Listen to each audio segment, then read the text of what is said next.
नमस्कार दोस्तों, top news Hindustan में आप सभी का स्वागत है। बड़ी खबर यूपी के मुरादाबाद से। चुनाव से पहले इंडिया गठबंधन प्रत्याशी रुचि वीरा के समर्थन में जनता को संबोधित करने नगर पंचायत भोजपुर पहुंचे पूर्व मुख्यमंत्री अखिलेश यादव।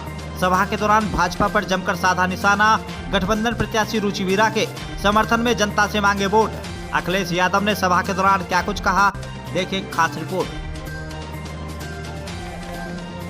भारतीय जनता पार्टी झूठ बोलती कि नहीं बोलती है? मुरादाबाद में किसी दल को नहीं मिलेगा जितना इस बार साइकिल को मिलने जा रहा है। बड़े लोगों को फंसा रहे हैं, लेकिन हमें सुनने में आया कि हमारे छोटे कार्यकर्ताओं को भी फंसा रही है सरकार। झूठे मुकदमे क्यों लगवा रहे हैं? ये इसलिए लगवा रहे हैं क्योंकि वो हार के डर से ये पुलिस को आगे कर रहे हैं, प्रशासन को आगे कर रहे हैं। लेकिन हम जानते हैं मुरादाबाद के लोगों को 3 दिन की तो बात है, अगर पुलिस पकड़ने आए तो पकड़ में मत आना। उन्होंने 100 नंबर 112 कर दी। बताओ, इन्होंने पुलिस के लोगों ने अपनी वसूली बढ़ा ली कि नहीं बढ़ा ली?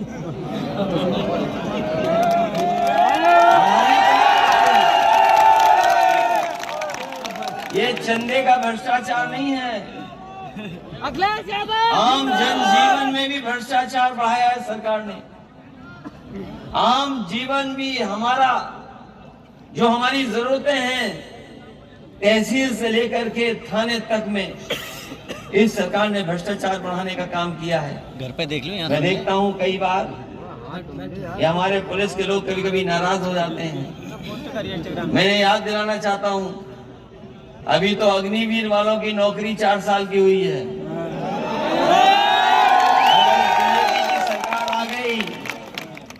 तो हो सकता है इनकी नौकरी 3 साल की भी बचे। इसलिए जहां हमारे नौजवान सावधान रहे, वहीं ये लोग भी सोचें कि कहीं ऐसी सरकार ना जाए जो वर्दी पहनते थे हरी वाली, उनकी 4 साल की नौकरी कर दी, खाकी वालों की तो और कम हो जाएगी। और मुरादाबाद लोकसभा के सभी साथियों का बहुत बहुत धन्यवाद और आभार प्रकट करना चाहता हूँ।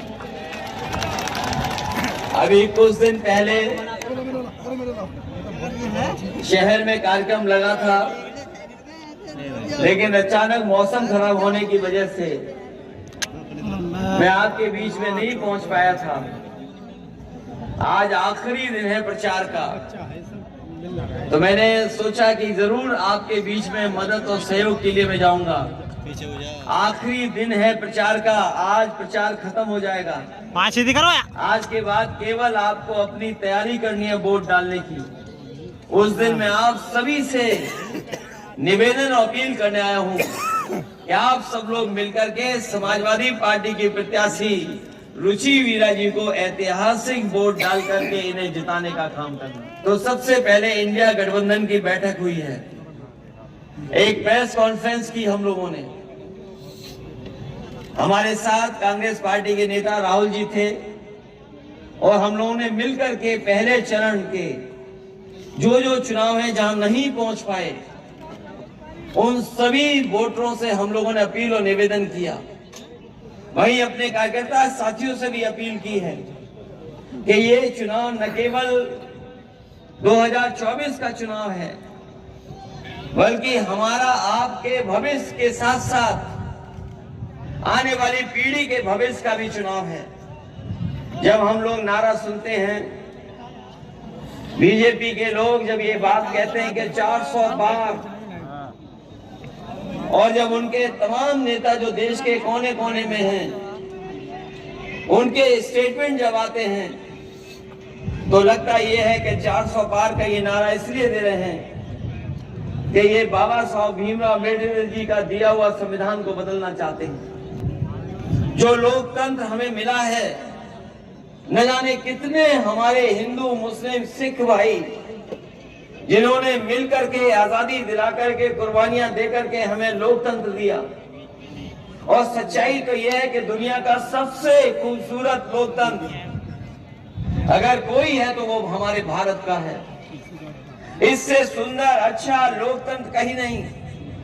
और जो संविधान बाबा साहब भीमराव अम्बेडकर जी ने दिया है, वो संविधान ऐसा दिया है कि अगर संविधान के रास्ते पर सरकार चलेगी तो किसी भी जात धर्म का कोई भी होगा, उसके साथ कभी भेदभाव नहीं हो सकता है।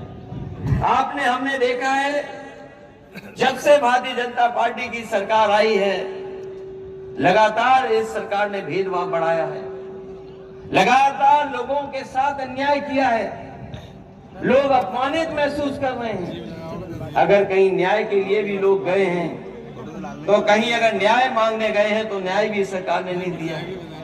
और आपने वो समय देखा है जिस समय यहाँ के किसान उत्तर प्रदेश से लेकर के पंजाब, हरियाणा और देश के सभी किसान आकर के काले कानून के खिलाफ दिल्ली में इकट्ठे हो गए थे। सालों साल खड़े रहे, लगभग 1000 किसान शहीद हो गए, लेकिन सरकार ने सुनवाई नहीं की। सरकार को कोई परवाह नहीं रही। लेकिन जैसे ही चुनाव आया, उन्हें उत्तर प्रदेश की चुनाव की हवा पता लग गई। आपको याद होगा 2022 के चुनाव से पहले इन लोगों ने काले कानून वापस ले लिए।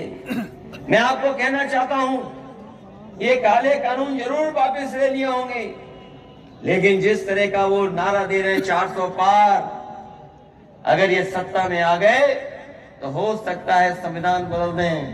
ये जो हमें लोकतंत्र मिला है, जिसका सबसे अच्छा हमारा संविधान है, चाहे संविधान बदल दें।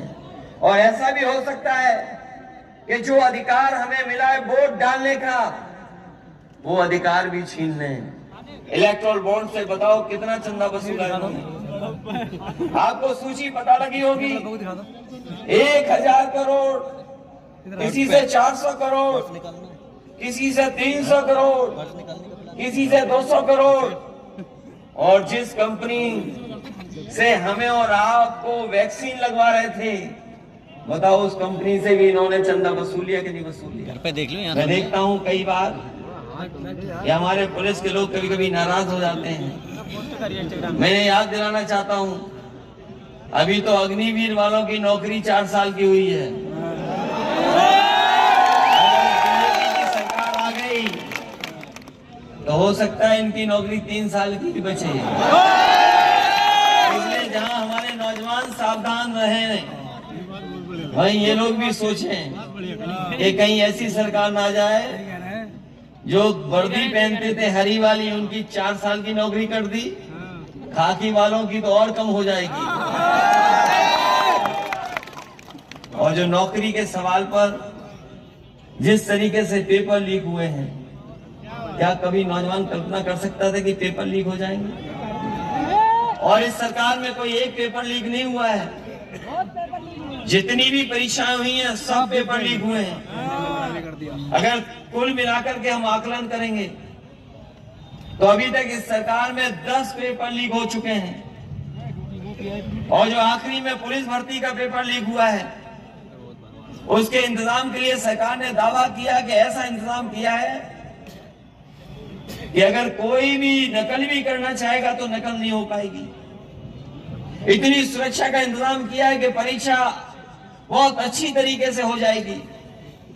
लेकिन जब हमारे नौजवान तैयारी करके गए परीक्षा देने, न जाने कितनी मेहनत की उन्होंने परीक्षा के लिए पढ़ाई की, और जब परीक्षा दी और परीक्षा दे करके जब लौटे तो पता लगा कि वो पेपर लीक है। और हम जहां जाते थे वहां हमें नौजवान मिलते थे और चाहते थे कि पेपर रद्द हो जाए। इस इंडिया गठबंधन को अगर किसी ने बचाया है तो समाजवादी पार्टी ने बचाने का काम किया है। और हम लोगों ने कोई परवाह नहीं की, हमें ज्यादा भी सीट देनी पड़ी तो हम लोगों ने ज्यादा सीट दी। लोग कहते थे इतनी सीटें क्यों दे दी हैं आपने? हमने कहा ये सीटें इसलिए दे दी हैं कि हम इंडिया गठबंधन को मजबूत बनाना चाहते हैं, और चाहे हमें 17 सीट देनी पड़ी, लेकिन इंडिया गठबंधन बनाने का काम अगर किसी ने किया तो समाजवादियों ने किया। ये इंडिया गठबंधन भारतीय जनता पार्टी का सफाया करने जा रहा है। ये जो हवा चल रही है इस बार, ये जो हवा पश्चिम से चली है, ये जो हवा मुरादाबाद से चल करके आगे जाएगी, यही भारतीय जनता पार्टी का सफाया करने का काम करेगी।